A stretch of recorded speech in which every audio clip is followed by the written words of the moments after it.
আসসালামু আলাইকুম। এখন আমি রেডি করতেছি কিউকাম্বার পিকেল। এই পিকেলটা দিয়ে আমরা স্যান্ডউইচ, বার্গার সব কিছু রেডি করতে পারবো। তো চলেন কীভাবে রেডি করছি। 2 কাপ ওয়াটার, 2 কাপ ভিনিগার,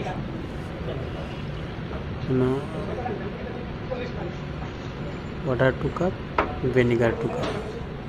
তারপরে শুকনা মরিচ দিয়েছি 4 পিসের মতো। তারপর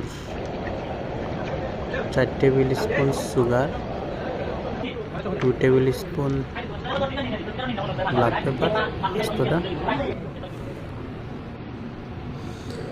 সব কিছু সেঁকে নিলাম। আমি এখানে ভালো করে জাল দিছি, আগুনে হিট দিয়ে ফ্রাই প্যানটাকে পানিটাকে ভালো করে জাল দিয়ে নিছি। নেওয়ার পরে 4 কাপ 8 কাপ ওয়াটারকে আমি 2 কাপ করে নিছি। তারপরে কিউকাম্বারগুলো কেটে দিয়ে দিলাম।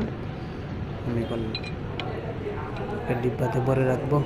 এটা অনেক দিন, মিনিমাম 15 দিন থাকবে। আপনারা এভাবে বানাতে পারেন। হয়ে গেল আমাদের কিউকাম্বার।